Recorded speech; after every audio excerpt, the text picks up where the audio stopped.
Item ಯಾವುದೇ ಇರಲಿ try ಮಾಡಿ ಆಚಿ ಚಿಕನ್ ಮಸಾಲಾ.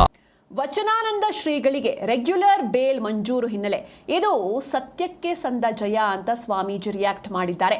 ನಾವು ಕಾನೂನನ್ನ ಗೌರವಿಸ್ತೇವೆ ಅಂತ ಶ್ರೀಗಳು ತಿಳಿಸಿದ್ದಾರೆ. ಪೋಕ್ಸೋ ಕೇಸ್ನಲ್ಲಿ ಶ್ರೀಗಳಿಗೆ ನಿನ್ನೆ ರೆಗ್ಯುಲರ್ ಬೇಲ್ ಮಂಜೂರಾಗಿತ್ತು. ಜಿಲ್ಲಾ ವಿಶೇಷ ಕೋರ್ಟ್ನಲ್ಲಿ ಜಾಮೀನು ಪ್ರಾಸೆಸ್ ಏನಿದೆ ಅದನ್ನು ಕೂಡ ಅವರು ಕಂಪ್ಲೀಟ್ ಮಾಡಿದ್ದಾರೆ. ಇವತ್ತು ಆ ಪ್ರಾಸೆಸ್ನ ಕಂಪ್ಲೀಟ್ ಆಗಿ ಮುಗಿಸಿದ್ದಾರೆ ಶ್ರೀಗಳು. ಜಿಲ್ಲಾ ವಿಶೇಷ ಪೋಕ್ಸೋ ಕೋರ್ಟ್ನಲ್ಲಿ ಜಾಮೀನು ಪ್ರಕ್ರಿಯೆಯನ್ನು ಪೂರ್ಣಗೊಳಿಸಿದ್ದಾರೆ. ನಾವು ಕಾನೂನನ್ನು ಫಾಲೋ ಮಾಡ್ತೇವೆ, ಕಾನೂನನ್ನು ಗೌರವಿಸ್ತೇವೆ, ಇದು ಸತ್ಯಕ್ಕೆ ಸಂದ ಜಯ ಅಂತ ವಚನಾನಂದ ಸ್ವಾಮೀಜಿ ತಿಳಿಸಿದ್ದಾರೆ.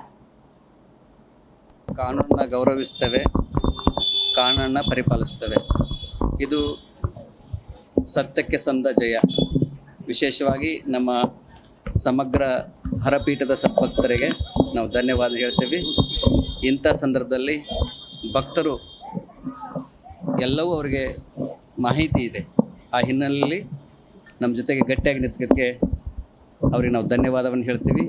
ಪ್ರಮುಖವಾಗಿ ನಮ್ಮ ವಕೀಲರಾಗಿರುವಂತಹ ಎಸ್ ವಿ ಪಾಟೀಲರು ಭಾಳಷ್ಟು ಹಗಲು ರಾತ್ರಿ ಎನ್ನದೇ ಈ ಒಂದು ಕಾನೂನಾತ್ಮಕವಾಗಿ ಎಲ್ಲ ರೀತಿಯಂಥ ತುಂಬ ಅದ್ಭುತವಾಗಿ ಅವರು ದಾಖಲೆಯನ್ನು ಒದಗಿಸಿ ನಮಗೆ ಸತ್ಯಕ್ಕೆ ಸಂದ ಜಯವಾಗಿದೆ. ಅವರಿಗೆ ನಾವು ಧನ್ಯವಾದ ಹೇಳಕ್ಕೆ ಇಚ್ಛೆ ಪಡ್ತಾರೆ. ಇನ್ನು ಪೋಕ್ಸೋ ಕೇಸ್ನಲ್ಲಿ ಶ್ರೀಗಳಿಗೆ ನಿನ್ನೆ ರೆಗ್ಯುಲರ್ ಬೇಲ್ ಮಂಜೂರಾಗಿತ್ತು. ಹೀಗಾಗಿ ಅವರು ಆ ಪ್ರಾಸೆಸ್ ಏನಿದೆ ಅದನ್ನು ಕಂಪ್ಲೀಟ್ ಮಾಡಬೇಕಿತ್ತು. ಇವತ್ತು ಆ ಜಿಲ್ಲಾ ವಿಶೇಷ ಕೋರ್ಟ್ನಲ್ಲಿ ಜಾಮೀನು ಪ್ರಕ್ರಿಯೆಯನ್ನು ಕಂಪ್ಲೀಟ್ ಮಾಡಿದ್ದಾರೆ. ಅದಾದ ಮೇಲೆ ಜಾಮೀನು ಪ್ರಕ್ರಿಯೆ ಪೂರ್ಣದ ಬಳಿಕ ವಚನಾನಂದ ಶ್ರೀಗಳು ರಿಯಾಕ್ಟ್ ಮಾಡಿದ್ರು. ನೀವು ಕೂಡ ಕೇಳಿಸ್ಕೊಂಡ್ರೆ ಅವ್ರು ಏನು ಹೇಳಿದ್ರು ಅಂತ. ನಾವು ಕಾನೂನನ್ನು ಪರಿಪಾಲಿಸ್ತೇವೆ, ಕಾನೂನನ್ನು ಗೌರವಿಸ್ತೇವೆ, ಇದು ಸತ್ಯಕ್ಕೆ ಸಂದ ಜಯ ಅಂದಿದ್ದಾರೆ ಸ್ವಾಮೀಜಿಗಳು. ಧನ್ಯವಾದವನ್ನು ಹೇಳ್ತೀವಿ.